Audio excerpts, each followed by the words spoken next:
Welcome to the award-winning Women in Healthcare Leadership podcast series brought to you by Medscape Education.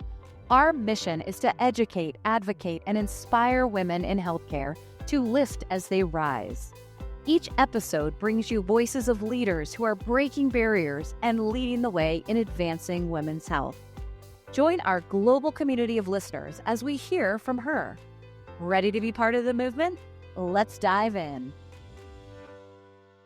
Welcome to today's recording of our Hear From Her Women in Healthcare Leadership podcast series.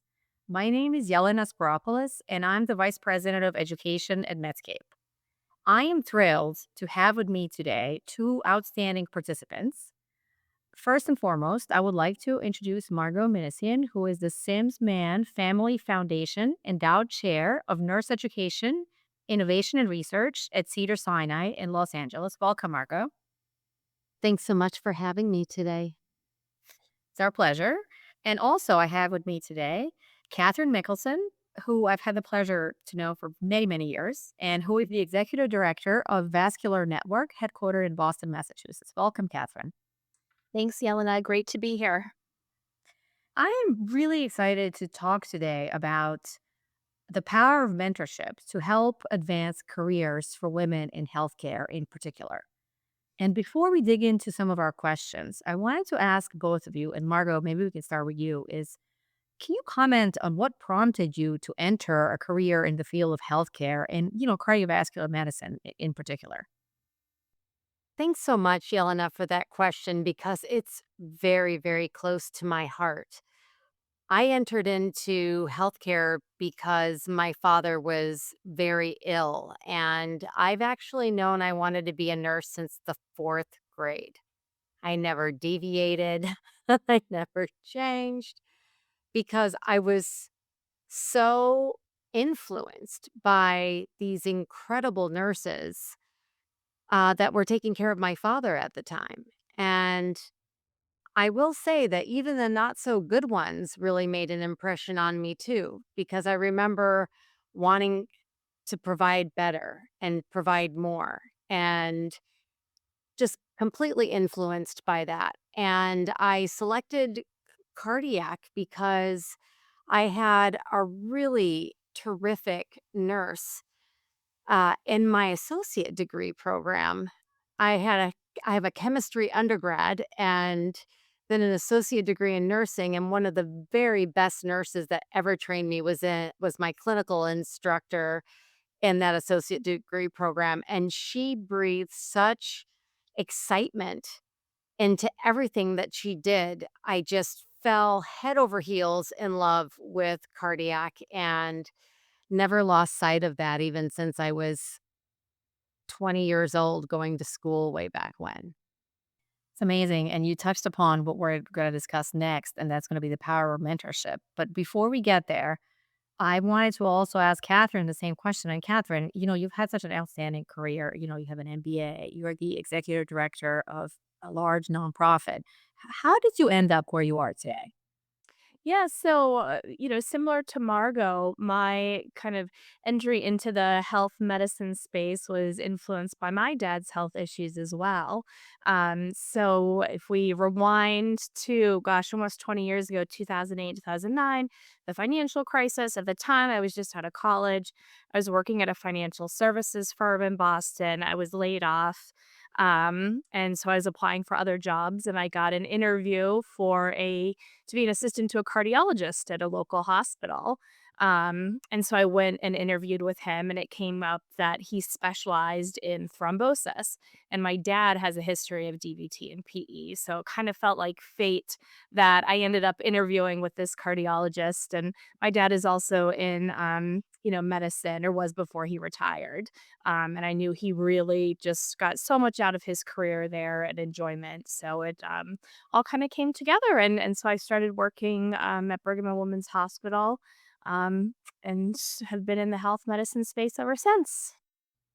Yeah, it's truly amazing what impact you've made in the last 20 years for sure. So, Margot, I want to go back to you and just touch upon this what we talked about, and that is really mentorship, right? So I know you mentioned you had some really great, professors, mentors. So how has mentorship influenced your career path as a woman and somebody who is really in healthcare leadership? And I don't know if you have any specific examples of a mentor who's impacted your professional development. My development, every aspect of my development has been influenced by females in healthcare. And I would not be where I am today without several of them. They really made the difference. And my first mentor outside of nursing school was Dr. Noelle Barrymers, who is an internationally known female cardiologist, and she's truly remarkable. And when I had the opportunity to interview to become her nurse practitioner, it was actually my first job out of graduate school at UCLA, the first go round. And she and I had great synergy together. I just admired and loved her drive and her passion and her wisdom. Just one of the smartest human beings I've ever met to this day. And she always kept pushing me. And I literally told this story to another doctoral student this morning. So it's very uncanny. I actually oversee mentorship here for our 5,000 nurses at Cedars. And she was constantly asking me, "So what's next? What are you doing? What's going on? Where are you at?" And I looked at him like, "I'm doing it right here, baby. This is it. I love this. I love working for you. I love our women and our preventive clinic, and this is terrific. And I can't imagine doing anything else." And she said, "Margot, you have so much more." She goes, "You're wonderful at what you do, but there is so much more that you can be doing, and you can be doing whatever it is that you really want to be doing. So let's explore that." And then before you know it, I was coordinating research programs for her and just dabbling in the research space. And she had given me opportunities to do some writing, and she thought I was a good writer. And before you know it, I was starting to formulate some of my own ideas, write little $5,000 grants. And I just really wanted to become a researcher. And I never would have actualized or even seen that vision if it wasn't for Dr. Barry Morse. Yeah, and it's really amazing to see how that little nudge, that little push that really kind of bridges that confidence gap that sometimes women have more than men. I think it's very often that we see men are not afraid to go after it, right? They think they're qualified for something even if they're not, right? And the women are the ones who are telling themselves, holding themselves back and saying, "Well, I don't know if I'm qualified for this," right? So it's truly amazing to see the power of mentorship. And Catherine, what do you think? Do you have any examples? And how do you think mentorship programs and mentorship can address some of these barriers? Yeah, no, I mean, I agree with Margot in the sense that, I also wouldn't be where I am today without mentors. And when I was preparing for this podcast and thinking about all the mentors that I've had, one thing that really stood out to me is the common lesson that they've all taught me is how intentional you have to be about the life that you build professionally and personally, and that things just don't happen. And I think that a lot of the times, like, you look at these people that are so accomplished, and it's easy to be like, oh, God, it must be so easy for them. They're so smart. They're so good looking. They're so rich or whatever. But really, like, a lot of them have worked incredibly hard. And so, really, I think as a mentor, to give people kind of that access into this didn't just happen. Like, these were intentional decisions that I've made that I worked for to really get to where I am is inspiring to me because it's like, okay, no, we all have to work for these things. Maybe that's a generalization to say all, but most people have to work to get where they want to be in life. And that's something that's been really important for me. And, in terms of, I've had both male and female mentors. Um, I think one thing that I've learned from the male mentors that I've had is, I had one, the cardiologist who first hired me, um, at the Brigham, he's known as like a bulldog, really will go after what he wants in this pursuit of perfection and really kind of just very driven and motivated. And he used to get frustrated with me because I would call, trying to reach out to somebody to schedule a meeting or do something, and I wouldn't get a response, wouldn't get a response. And then he would reach out and he would get a response. And it was just the realization for him that people react differently to men than they do to women, and so that he had to his approach didn't work for me, and so he had to help me kind of find an approach to, kind of get, whether it be a response or whatever it was that I wanted from those contacts. And so I think that educated both of us, like, it really made me be much more kind of forthcoming in what it is that I was after, but also for him, he had to realize, like, okay, people do react differently to young women than they do to, older men. It's just unfortunately, we've come a long way, but still kind of the way of the world. So, I think really, like, as a male mentor for women, just kind of accepting that or acknowledging that, women face different challenges. And so really kind of giving them the opportunity to, put them give them a seat at the table, help them kind of show up is really important. And then as women too, I think the same thing. Like a lot of women can be not very supportive of other women, unfortunately. And so I think as a female mentor to another female, really kind of giving them the opportunity to show up too. Yeah, and that is honestly, Catherine, that is the purpose of this podcast, right? We want to be mentors and role models for other women and help advance their careers. And so 100% I agree with you. I think many of us have had male mentors and allies, and I think that's really, really important. And I've personally had a couple myself. I've been tremendously supportive of my own career.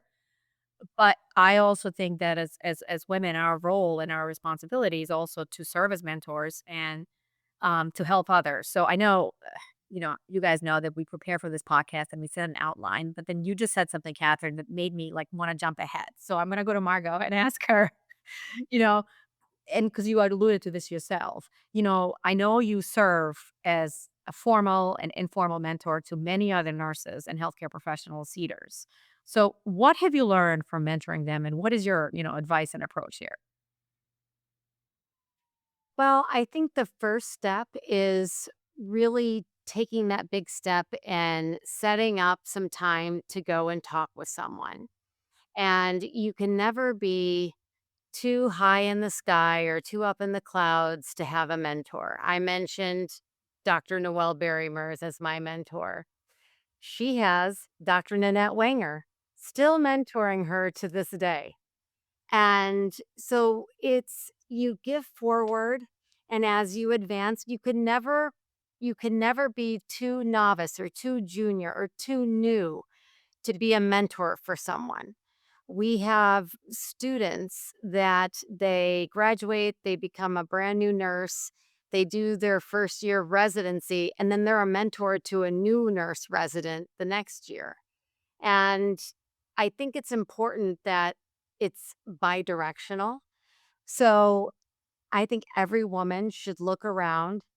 And if you don't have three or four people that you can think off the top of your head that you would go for either professional or strategic or personal advisement outside of like your BFF, I think you need to expand that mentor network. And so I think that's the hard part is women wanting to reach out. But for those mentees of mine who have been the most successful, it was those mentees that stopped me in the hallway or came by my office or set up some time to meet with me and asked if they could meet me for coffee and wanted to talk with me about how they could get involved with my research or how they could become a nurse practitioner or how do you navigate complex institutional review board applications as a doctoral student and everything under the sun and in between. And then you really start to build a network. And we've learned this from AI. The more that you're regularly just 10 minutes a day engaging with the automation of a platform, you exponentially build your resources and also your credibility. So every time you get a mentor and then they're talking with someone and your name comes up and something good is said about you, or that you are an expert at something, or you have this expertise in something, you're actually working on your professionalism. They're advocating for you and you're not even there. And so these networks are really powerful. And the two of you are amazing examples of what this looks like in real life. And so to me, that's really the most important, is getting people really linked in together. Yeah, and I'll touch upon what you just said, the idea of, sort of formal mentorship, but also a very informal mentorship that's more about networking and connecting with each other and really reaching out proactively. But before we go there, I wanted to ask you, Catherine, also, because I know for a fact you have a number of women on your staff, and I've seen firsthand how supportive you are. I know you had a couple, for example, that have just one at least that have come back from maternity leave, right? So, what advice do you give them, and what advice do you give them about balancing maybe personal and professional life with the goal of not just having a career, but really getting to that leadership position like you had yourself? Yeah, I mean, I'm lucky in that I have a really talented staff, and so they're motivated and self-starters and really engaged to begin with, so I'm really lucky, but I think it's really I feel like this term is so overused these days, but empathy and just like everybody has something going on in their life other than work, right? Like whether that's a new baby at home or a sick parent or, maybe financial problems, who knows what it is. But I think it's really just kind of understanding that work is not the only thing in a woman's life or anybody's life. And so you want to help them kind of make space for all of it.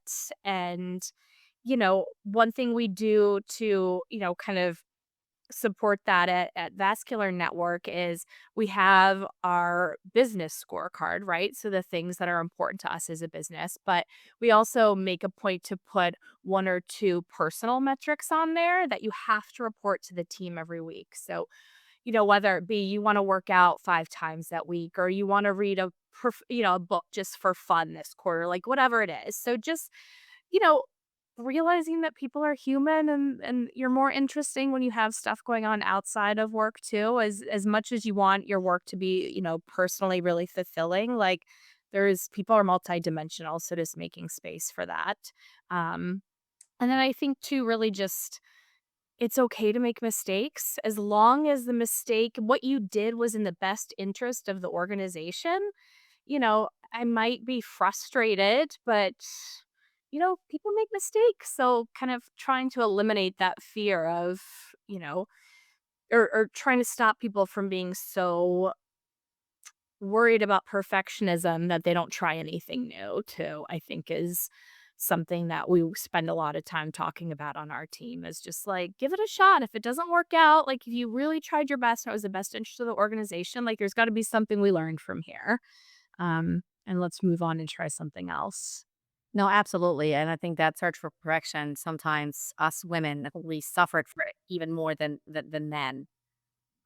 So I love that. And I also love what you said about sort of blending personal, professional life. And, obviously we're all professionals and we need to be professional, but it doesn't have to be so separate. To your point, we're all human. I know the names of all of people who are on my team. I know the names of their kids, and I know when their birthdays are because we talk about that. That's what makes them who they are, right?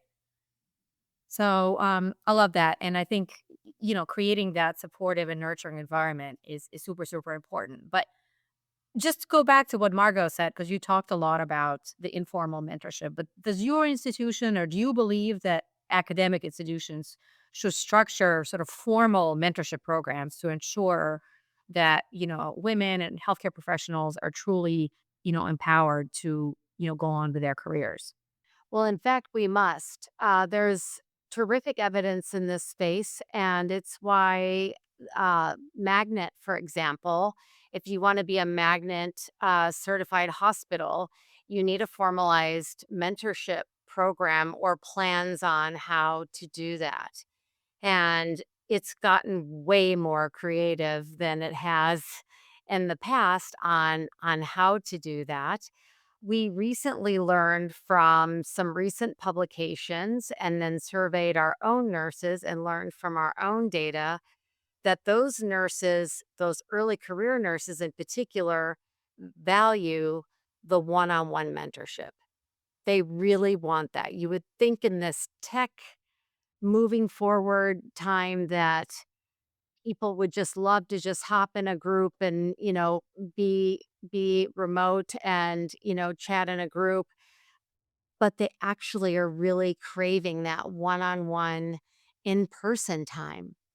So we have now crafted that program out and are currently rolling it out. We struggle with challenges around how to link mentees to mentors. We have built a digital platform to do that. And now we're looking to take it to the next step and really further flush out the kinks, if you will, so that we can start to collect some of that objective data that is within that professional, very structured, environment so that we can start to learn more about what that looks like and what really helps design success. I would like to say one thing about what Catherine had mentioned around failure. I feel that women are afraid to fail, especially in the professional environment, because we all come to the table feeling like we have more to prove because we had to pack a bunch of lunches in the morning and you might have had to drop somebody off at daycare and you had to pick up, dry cleaning and, you got in and it was 8:05. And we carry guilt and all kinds of things around. So I feel like we become overachievers because we're always trying to feel like we have to compensate for our work-life balance. But with that being said, there was a quote that I heard on the radio driving in today that is so appropriate for this. And the quote of the day was, "You're better to fail and learn humility than to succeed and be arrogant." Number 1. Number 2, we've learned in the innovation space that if we're not really pushing ourselves and really driving ourselves forward, how we benchmark that in the innovation space is that 30% of those ideas fail. And so you have to try and really help and encourage in your mentorship a safe way for people to feel like they can fully push themselves to the top of what it is that they want to do and have some parameters built in around there on if something doesn't go right because that's always a learning opportunity as Catherine had pointed out so nicely. Yeah, absolutely. And I actually, just speaking of that, you reminded me, I was listening to a different podcast and with a tech executive, and he said something to the effect of if, I think he even said even up to 50% of your innovations are not failing, you're not doing a good job because you're not pushing the envelope. If you always play it safe, you're not innovating. And I think that that's so true that unfortunately sometimes women are a little bit more scared of failure. So that's a great, great message. And Catherine, I know you know a lot of other women who are executives in the nonprofit world, but is there anything like that in the nonprofit world? Are there any more formal opportunities for networking and mentorship, or is it more of the informal nature? So there are a few. I belong to one that's local to Boston, the Women in Nonprofits in Boston, which is executive directors and other leadership for nonprofits in Boston. I will say it's certainly, I haven't come across anything as sophisticated as what Margot described. That they have. And I think a lot of it is, nonprofits, you're scrappy, right? So you're kind of cobbling together every little thing that you can. And unfortunately, that means that things like this kind of fall, to the wayside. So, any learnings we can take from people that have successfully implemented these like large scale mentorship programs, I think, are awesome. And I was actually at a holiday party and talking with an individual who's a new executive director and was like, we should really get something going in Boston, around the mentorship, use kind of leadership, like something else. Because I do think, one of my favorite quotes from one of my sister's old mentors was never worry alone. And I think that's so powerful, especially for women, because we worry constantly. And so, but I always find when I go to these like peer groups and stuff, you're like, oh, everybody's just going through the same shit. Oh, same stuff. I'm sorry. Everybody's just going through the same stuff and everybody's got their challenges. And so I do think it's incredibly important to have people that you have the same concerns with and realize that you're all kind of working through things together. Absolutely. And that actually brings me, and I can't believe we've been talking for almost half an hour now because I feel like we're all so passionate about this topic. We can go on forever. But I wanted to ask you both, and maybe Margot, we could start with you. But what do you think the future holds, and what advice would you give to a young woman who is, starting her career, maybe seeking mentorship, and really looking to excel and advance? I think being your own advocate is really important, and you're going to hear no a lot and ignore it. Keep pressing forward, especially if you can feel the fire in your belly when you're thinking of what it is that you're being told no to. I also want to address I know a lot of women that will identify with having imposter syndrome. Remember, imposter syndrome though is a true diagnosis, and I really like to just help diffuse some of this because if you don't actually have the clinical diagnosis for it, it's really very normal to feel inadequate or out of place or like that you might be impersonating maybe a mentor, you kind of feel like you're impersonating one of them. Well, when I was growing up, we called that fake it till you make it. And you were faking it till you made it for probably the first 2 years that you were in a new role. And then all of a sudden you show up to work that day and you're like, "Hmm, I actually knew the resource of that," or "I actually knew how today felt a little easier. I could take a deep breath. I ate my lunch today." And so I just want to encourage people that that feeling won't always stick with you. And, surround yourself with really smart people. You can't know everything. It's completely impossible.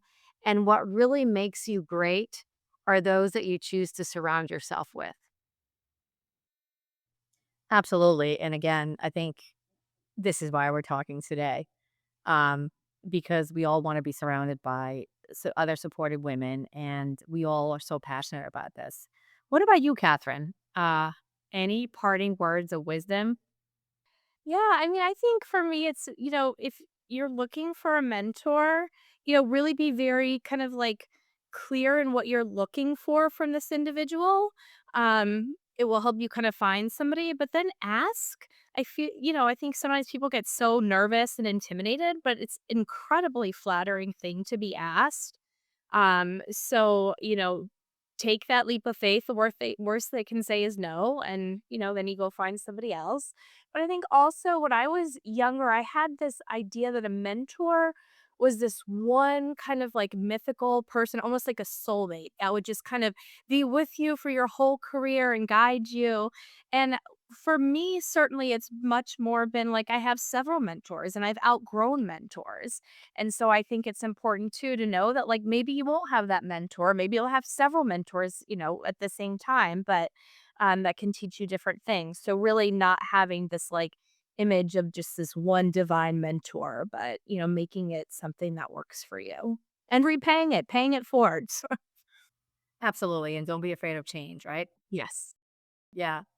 Well, I want to, first of all, thank you both sincerely. I think it's been a really profound discussion. I think I've learned a lot from both of you, certainly. And I'm really happy that we are, all three of us, continuing our professional and personal collaboration and networking. So thank you both. And with having said that, I want to thank everybody who tuned in today. And please tune in and listen to our next episode of our Hear From Her Women in Healthcare Leadership podcast series. Thank you, everybody. To our listeners around the world, thanks for joining us today. Tune in as we continue our journey to amplify the voices of women leaders in healthcare. Hear From Her is brought to you by Medscape Education. Please subscribe to Hear From Her on your preferred podcast channel and follow us on LinkedIn. Until next time, remember to lift as you rise.